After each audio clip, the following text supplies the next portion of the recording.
बाबा मुक्तेश्वर पीठरे बहु जाकजमकर उद्यापित होइछि चड़क मेला। तबे बालेश्वर जिला भोगराई ब्लॉक नहरा पंचायत अधीन राउत मंदारुणी ग्राम रे रहिछि मुक्तेश्वर बाबा पीठ।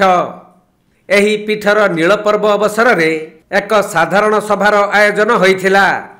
एथिरे शिक्षाविद कमल कुमार पट्टनायक सभापतित्व करिथिबा बेले मुख्य अतिथि भावे भोगराई अनंत दास फाउंडेशन सभापति इंजीनियर अभिजित दास समेत बहु मान्यगण्य व्यक्ति माने जोग देइथिले। आउ आध्यात्मिक चेतना संपर्क रे निज निजर वक्तव्य प्रदान करिथिले। मो छबिराणी बारिक मो मुकुलसी पंचायत रु आसी अछि।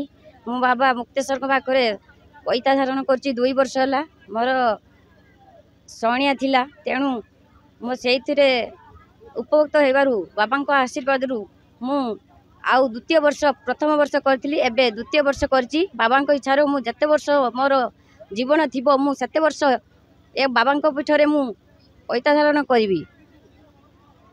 तेणु पाठभक्ता और देवलिया भक्तांकर परिश्रम द्वारा यही अनुष्ठान चाली रही आग को चाली रहिबो। आउ आम भक्त माँ और भक्त बाबा द्वारा सबकि भलरे भलरे चलो। समस्ते आमे बाबा ओ माँ मैंने पाठभक्ता और देवलिया भक्ता को साहाय्य करी सहमति देई आग को बढ़ाई दबा। बाबा मुक्तेश्वर को ध्यान करी हरि बोल।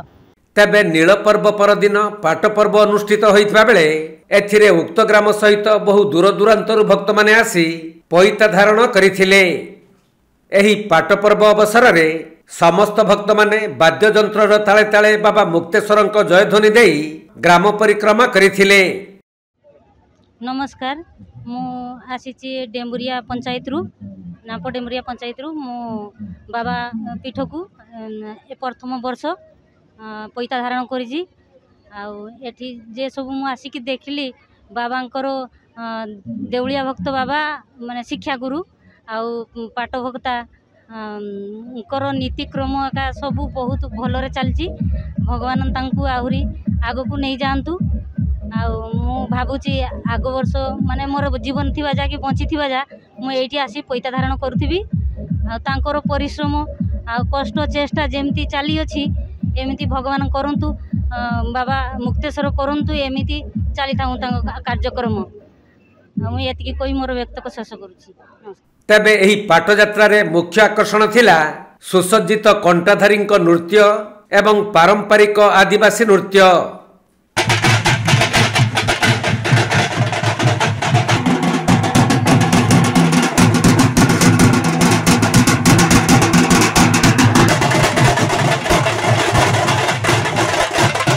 तबे काल बैशाखीर प्रभाव सत्वे बाबा मुक्तेश्वर पीठरे हजार हजार भक्तों समागम होइथिला। आउ पाट पर्व बेस धूमधाम रे पालन करा जाइथिबा बेले बाबा मुक्तेश्वर पीठ जयध्वनि रे प्रकंपित हेबा सह समग्र अंचल रे भक्तिमय परिवेश सृष्टि होइथिला। मु होउची आम बाबा मुक्तेश्वर पीठर देवलिया भक्त शिक्षा गुरु नाम रे परिचित करचंदी महाराज आमर पाठभक्ता महाशय। तापर आमर पंचु पांडव भक्त प्रथम पैता धारण करथिलु बाबा पीठरे। अद्यावधि आज पर्यंत माने पाट यात्रा समाप्त पर्यंत आमर 49 जन भक्त होइछंती। माँ भक्त को नहीं बाबा मुक्तेश्वर पीठर नीतिकांति हिसाब रे प्रथम रु चैत्र मासर शेष सोमवार दिन आमर पैता धारण होता है। तापरे पैता धारण परे आमर महानील पर्व पालित हो जाइछि। साधारण सभा मध्य होइतिला। बहुत मान्यगण्य व्यक्ति आसथिले। पाट यात्रा पर्व रे आज आमर वाद्यकार बंधु बहुत थिले। कंटा मारिबा पई बाबांक पाखरे बहुत मनासी पिठी देह सारा कंटा मारिथिले। तत्संगे आदिवासी अधिवासी सेमाने प्रथम रु तांकर नृत्य परिवेषण एवं तांक वाद्य यंत्र परिवेषण करथिले। ग्रामर बहुत पिला माने एथिरे रही आमर वाद्य नृत्य कार्य करथिले। बहुत लोकंकर समागम आज बाबा मुक्तेश्वर पीठ राउत मंदारुणी रे आज पाट यात्रा संपन्न होगा जाउछि।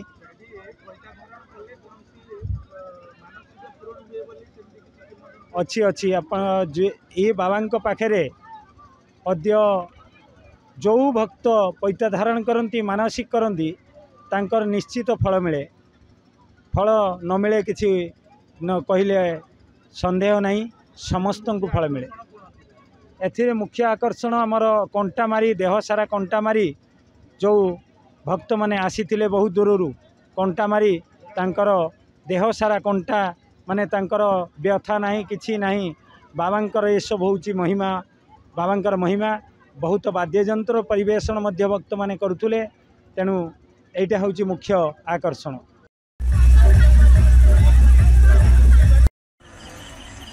बालेश्वर जिला भोगराई चंदन कुमार दास रिपोर्ट कोणार्क लाइव।